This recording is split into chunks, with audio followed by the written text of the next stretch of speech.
மாதா தொலைக்காட்சி நேயர்களுக்கு இறைவன் தமது அமைதியை வழங்குவாராக. அனைவருக்கும் வணக்கம். எந்த நாளில் வருவார் என உங்களுக்கு தெரியாது, என்ன எப்பொழுது நடக்கும் என யாருக்குமே தெரியாது.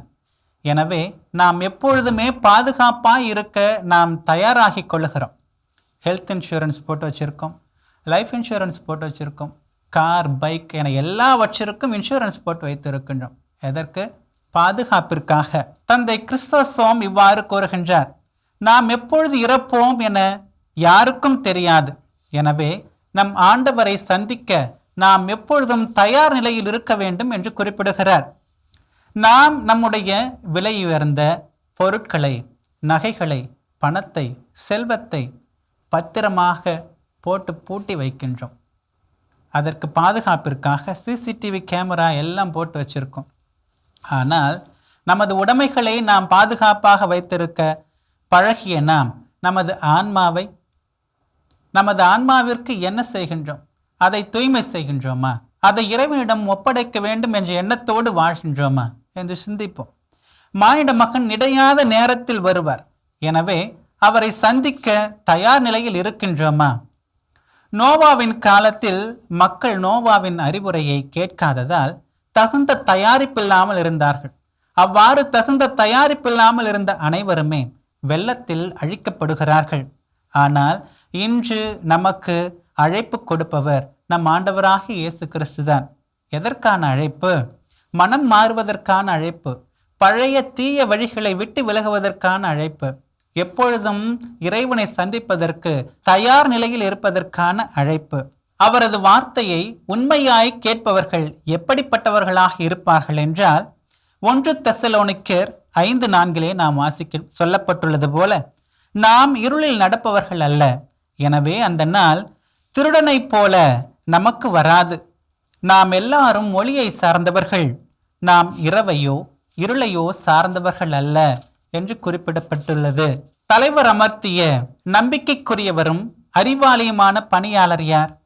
தலைவர் வந்து பார்க்கும் பொழுது தம் பணியை செய்து கொண்டிருப்பவரே அவர். அவர் பேறு பெற்றவர் என்கிறார்.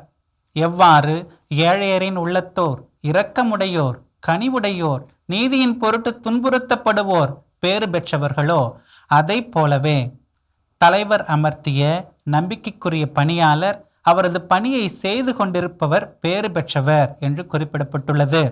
ஒருவேளை அப்பணியால் தன் தலைவர் வல காலம் தாழ்த்துவார் என தன் உள்ளத்தில் சொல்லிக்கொண்டு மயக்கமுற உண்ணவும் குடிக்கவும் தன் உடன் பணியாளரை அடிக்கவும் தொடங்குவானெனில், அவன் எதிர்பாராத நாளில், அறியாத நேரத்தில் அவனது தலைவர் வருவார். அவனை வெட்டி வெளிவேடக்காரருக்குரிய இடத்திற்கு தள்ளுவார் என்று நாம் வாசிக்க கேட்கின்றோம். சிலர் சொல்லுவார்கள், நான் செய்யாத தவறே கிடையாது, கடவுள் என்ன தண்டிச்சா விட்டார் அப்படின்னு சொல்லிட்டு சிலர் சொல்லுவார்கள்.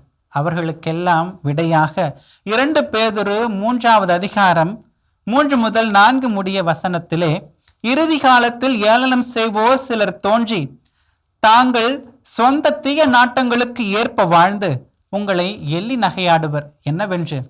அவரது வருகையை பற்றி அவரது வாக்குறுதி என்னவாயிற்று? நம் தந்தையரும் இறந்து போயினர், ஆயினும் படைப்பின் தொடக்கத்தில் இருந்தது போலவே எல்லாம் அப்படியே இருக்கிறது என்பார்கள். நான் இவ்வளவு தவறு செய்கின்றேன், எனக்கு ஒன்றும் தண்டனை கிடைக்கவில்லையே என்று சொல்வது போலது. அதுபோல பார்த்து கொள்ளலாம் என்றும், இறுதி காலத்தில், கடைசி காலத்தில் நான் கடவுளிடம் சென்று சேர்ந்து விடுவேன், மன்னிப்பை பெற்றுக்கொள்ளுவேன் என்றும் சிலர் எண்ணிக்கொண்டு பல வகையான தீமைகளை செய்து கொண்டு வருகிறார்கள். கடவுள் நம் மீது கொண்டிருக்கின்ற நம்பிக்கையை உடைப்பவர்களாக நாம் இருக்கக்கூடாது. மாறாக தாவீதை போல நம்பிக்கைக்குரியவர்களாகவும் அவரது உள்ளத்து விருப்பங்கள் அனைத்தையும் நிறைவேற்றுபவர்களாகவும் நாம் இருக்க வேண்டும். அதற்காக அவரை சந்திக்க எப்பொழுதும் தயார் நிலையில் இருக்க வேண்டும். ஆமென். இயேசுவுக்கே புகழ், இயேசுவுக்கே நன்றி. மரியே வாழ்க.